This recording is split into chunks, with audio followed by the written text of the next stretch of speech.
time to the Football for Kids podcast with me, Darren Rees.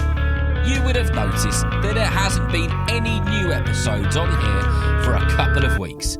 That's because I've been away in America, in New York, doing some very exciting podcast stuff. The podcast, however, will return to normal from the week of the 28th of August, and we'll be back to doing a couple of episodes a week every single week. Hopefully, the 2-week break has given you a chance to listen to the 100 other episodes available, and if you're a super listener on Patreon, you've had the chance to listen to the new one on Peter Crouch and all the other ones that are on there. And also, for you super listeners, there will be another episode on there next week. And remember, you've only got a few days left to get your questions in for the Q&A session. So send them in via voice recording to footballforkidspodcast@gmail.com. And lastly, before we talk a bit about the World Cup tournament, I've got to tell you that I've received lots and lots of messages recently from people asking when their shout out will be. The list is so long that I'm only just getting to the emails from May. So if you sent in for a shout out in May, it should be in the next month or so. Well, Spain were the winners of the FIFA World Cup 2023. And the 9th FIFA Women's World Cup in history was a good one, and I very much enjoyed it myself. The footballers were absolutely incredible and inspirational. The games, as expected, were world class, and it was entertainment on tap. The tournament has been a tournament of quality goals, and the game with the most goals was a game between the Netherlands and Vietnam, when the Netherlands beat Vietnam a whopping great 7-0.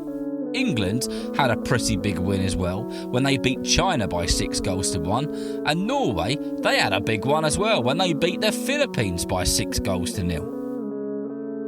The team in the tournament who had the most goals scored against them, though, was Zambia, as they conceded 10 goals in 2 games when they lost 5-0 to Spain and then 5-0 to Japan. The top goal scorer of the tournament was a Japanese player called Hinata Miyakawa.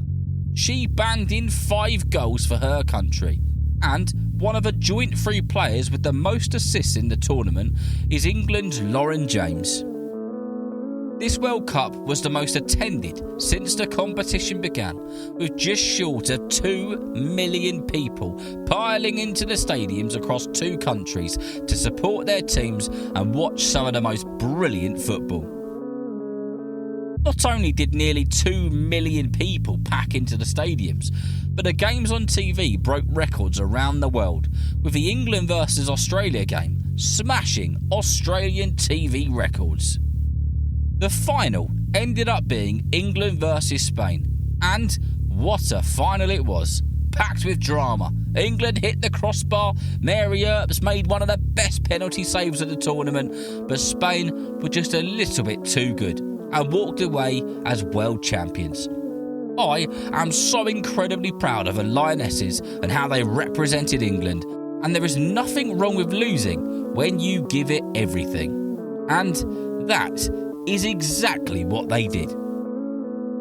The next major football tournament involving countries will be next year, when Germany hosts the 2024 Euros. Ho ho ho, I can't wait. That's all for now, so please remember to get your voice note questions in to footballforkidspodcast@gmail.com, and your question could appear on the Q&A episode in the next couple of weeks. And remember, if you know someone who loves football just as much as you do, then please tell them about Football for Kids. And whether you're playing football soon, watching it on the telly or pitchside, I hope that you enjoy the game. See you next time.